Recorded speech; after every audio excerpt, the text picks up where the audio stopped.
Hey there, guys. Today I will be reading you a no-sleep scary story, and it was written by Reddit user The Odd Cat Lady. And if you like this story, you can find more of her work at theoddcatlady.com. And the story's titled Little Dead Nancy. Little dead Nancy, sitting on the bench, one eye long and one eye gone. Little dead Nancy, the red swings open. Come take a seat and swing with me. I almost completed the summoning of Nancy back when I was a kid.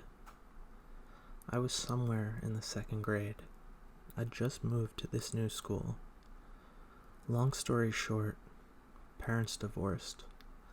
Mom got custody, and now, instead of playing with my friends, I was surrounded by strangers. I'd almost made the mistake of sitting on the red swing during recess when I was tackled into the stand by two other girls. "Don't sit there. That's Nancy's swing," one of them managed to get out as I squirmed free. "Who's Nancy?" I glanced around the playground, almost as if I expected to see a kid with a name tag that said, "Hi, I'm Nancy." The two girls looked at me like I was an idiot before they looped their arms in with mine and escorted me to the jungle gym. There, one of the girls, a red pigtailed gal named Leanne, told me the story of little dead Nancy. The legend went that Nancy was a lonely little girl who had no friends, and whose parents hated her, all because she was missing an eye. One day, after being beaten up by the school bully, Nancy went to the swing set and used the red swing to hang herself. Ever since, that swing belonged to Nancy.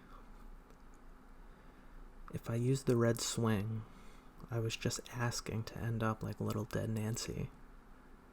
If one wanted to speak to Nancy, you had to repeat the little poem you read above while you swung on the green or the blue swing.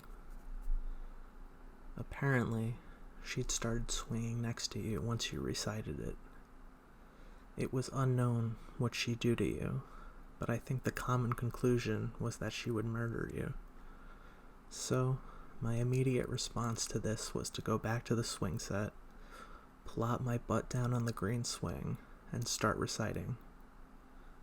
I attracted quite a crowd during this daring stunt, and I'd gotten to the second little dead Nancy when the teacher called us back in. Quite a bummer to everyone who'd hoped some zombie child would show up and murder me. But I did end up bonding with Leanne about it.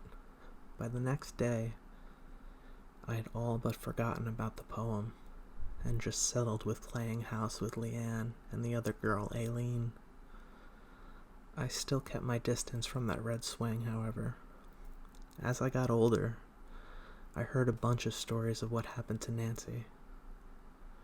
Although the most common story was that she hung herself, some people said she was murdered by her parents who were tired of having an imperfect daughter. Another story said that it was just an accident, that Nancy had been trying to do a loop-de-loop over the top of the swing set and ended up strangling herself that way. You know, good old kid stuff to keep us spooked. As a 6th grader, I finally went and fact-checked Nancy. Much to my surprise, there had been a death on the playground back in the 70s, but it wasn't Nancy. It was an 80-something-year-old teacher named Georgia Smith. She just croaked while pushing one of her students on the swing. I did share my findings with Leanne, who had almost entirely forgotten about little dead Nancy and got a real kick out of my sudden morbid curiosity. I didn't really get any more friends other than Leanne and Aileen, And after Aileen ended up moving to Florida, all I had was Leanne. It was okay. We always just got each other. When my first dog died, she helped orchestrate a funeral. I comforted her after she had her very first breakup. I thought we'd end up being friends for life. And until we were little old ladies. Then last week happened, when Leanne was murdered, and I almost got killed with her. She was walking me back to my house after a study date, when this gaggle of college-age dudes walked up behind us and started whistling and catcalling. We were 16, so it was pretty gross. Leanne just stuck her head up and looped her arms with mine as we picked up the pace. This didn't settle with one of the guys, who sped up with us and grabbed Leanne's arm, calling her a bitch and asking her what her problem was. I could smell the booze on his breath, and I tried pulling Leanne with me, saying that we have to get home as we had a curfew. A lie, of course, as my mom doesn't really ever care where I am. But I hoped this would freak him out, and he would get the hint and just leave us alone. It didn't work. This guy refused to let Leanne go and kept asking her to come with him. I can't remember what Leanne said that set him off, but the next thing I remember was my head meeting the brick wall and the agonizing pain of being stabbed in the back. I was lucky. He only stabbed me once. When the cops came to investigate a disturbance, Leanne had been stabbed over 23 times. She was already dead, and I was getting pretty damn close as well. But I lived. Fucking hell. I'm alive, and my best friend's dead. The funeral was last Sunday. Our whole school came, of course. People really liked Leanne. She was popular.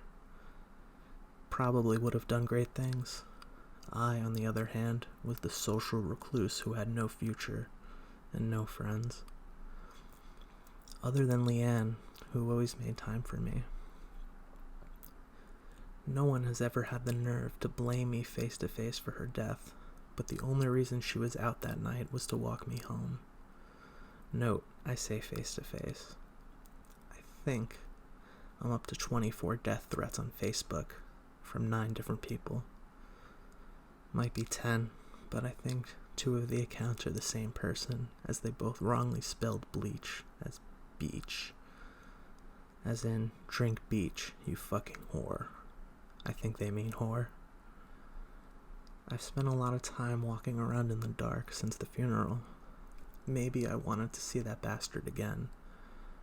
The description I gave was shoddy, and whoever has shitbird friends aren't selling him out. Maybe I just wanted to die, and maybe I'm too much of a coward to do it myself. So I wanted to find that bastard so he could finish the job. But last night, somehow, I wound up on the playground. Most of the playground equipment had been replaced. The slide, the merry-go-round, the sandbox. But the swing set was still the same, a rusted testament to the first day I met Leanne. I brushed my fingers on the chain of the red swing, almost laughing as I remember her tackling me to the ground. That almost laughter turned into sobbing as I sunk into the ground. Why couldn't God have taken me too, you know? We were best friends, and going to be until the end. I found myself sitting on the green swing without even remembering why I did. As slowly as I swung back and forth, the playground was unnervingly quiet. I couldn't even hear any birds. Little dead Nancy sitting on the bench. I glanced at the bench the poem had to be talking about. It had also been replaced with a much nicer looking one. When I'd gone to this school, I think one of the legs had been replaced by a brick. One eye long and one eye gone. What did that poem even mean? One eye long. Kids were so fucking stupid. Little dead Nancy. The red swings open. I hiccuped, another tear weaving down a path on my cheek. That was as far as I'd gotten the last time I recited it. I remembered Leanne's face, eyes wide with anticipation. Anticipation for what? I don't really know. Did that little girl really think a zombie was going to tear me apart right in front of her? Again, kids are dumb. They don't really mean it. Come take a seat and swing with me. Nothing, of course. I shook my head and stared up at the sky. I guess I got the answer for what happens when you ask Nancy to swing with you, Leanne, I murmured to myself. Excuse me? I nearly froze as I heard the quiet voice behind me. I whipped my head around and nearly fell off the swing as I saw a little girl standing there. Not a little girl. Nancy. Nancy was standing there. She was a cute little thing. Blonde curls, round face. Well, would have been cute if one of her eyes wouldn't have just been a black hole, and the other one dangling from the socket, bobbing up and down against her bruised neck. She fiddled with her pink skirt before reaching into her pocket and pulling out a tissue. You look like you need this, she said. I slowly took it, expecting for her to lunge forward and bite me, but she just smiled as I wiped my face off and blew my nose. Thank you. You're Nancy? I asked, just to be sure there wasn't another little ghost girl missing an eyeball. She nodded before taking her seat on the red swing, kicking her little white Mary Jane shoes back and forth. That's my name. Don't wear it out. I remember you, she said. Can you push me? It's really hard to get going. I don't know why I stood up and began pushing her, but I did. It was like touching an ice cube rather than a little girl. I swear the temperature around her had dropped to 30 degrees, and Nancy herself was even colder. You remember me? Yep. Nancy giggled as she began to swing back and forth. Push me harder. You won't kill me. I do remember you. You almost completed the poem that one time. Rarely anyone does the full thing, and I can't remember the last time someone did it when they were alone. Huh? At this point, I was wondering if I was seeing things and the girl wasn't really there. Maybe I was just pushing empty air. But this week had already been fucked enough, so I didn't care. Do you remember the little girl with me? Red pigtails? Nancy hummed before she bobbed her head up and down. She seemed nice. She got murdered by a creep. That's why I was crying. I'm sorry. The apology sounded quite genuine, which made the next thing that came out of her mouth even more what the fuck. Are you going to kill the creep that killed her? I laughed. I couldn't help it. I was talking to a fucking ghost child, and now she was recommending homicide to fix my problems. That would land me in jail probably forever, even if the jury would agree that he deserved it. Plus, I don't even know his name. Can't kill a guy if you don't know who he is. His name is Garth. Garth Strickland. He's 24 years old, drives a 2-door gray car that's clearly on its last legs. He's currently hiding out at his friend's house in the woods with all the other witnesses, waiting for the problem to just go away because he's a spineless coward.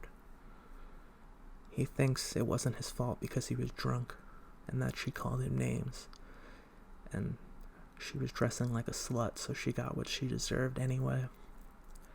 I nearly passed out. I stopped pushing her and slowly walked out to the side. How do you know? I know lots of things, Nancy chirped, pumping her legs back and forth to keep up the speed. I know exactly where to find him. I know how to take him and his bitchy friends out too. Eye for an eye. She reached up and flicked her daunting eyeball, tooth for a tooth. I can help you kill him and gut him so he can't do it again. You think this is the first girl he hurt? This is just the first time he killed. Okay, you're not really a little girl, are you? I crossed my arms. What will it cost me to get these creeps? Nancy laughed, and at the peak of her swing jumped off, landing neatly on her feet before turning around. You're pretty smart. You know, there's never been a dead kid on this playground. Well, not one within at least the last few centuries. No, I'm not a little girl. I can be helpful, though. All I ask in return is that you let me tag along. I've gotten no action these past few years, and the old bird that croaked here forever ago doesn't count. She just happened to accidentally see what I look like, and her heart couldn't take it. I'd like to say I took my time to think about it. This was serious after all, and I sure as hell couldn't trust Nancy, or whatever she was. But I knelt down to her height almost immediately, offering my hands. Deal. I'll take you back to the playground when we're done, though. Of course, I do like it here after all. There's a reason I'm a legend among these kids. Nancy took my hand, and she changed. She grew in size. Blonde curls turned into red hair. The dangling blue eye turned into a shade of hazel. I nearly started crying again when I saw Leanne kneeling in front of me. She cocked her head to the side before she wrapped her arms around me. The icy temperature gave way, and it said that this wasn't my friend. But God, just for a minute I was gonna pretend. I threw my arms around her and hugged her tight. I'm sorry, I said. It wasn't your fault. Don't ever think that it was again. Thank you for being my best friend. Leanne whispered in my ear before I felt her chill enter my own skin. I closed my eyes as the cold crawled into my bones, deep in my heart, freezing me to the very core. When I stood, I was alone, but I could feel the grief inside of me turn to the coldest of rages. Nancy is inside of me. Every breath I take is borderline painful with the chill. I imagine touching me would be like putting your bare hand on frozen metal. I had to borrow my mom's car to get here, but I'm in the same town where Garth is, and all the witnesses that stood by and did nothing while he murdered an innocent girl. I'll stab each and every one of them 23 times, and each one is gonna be for her.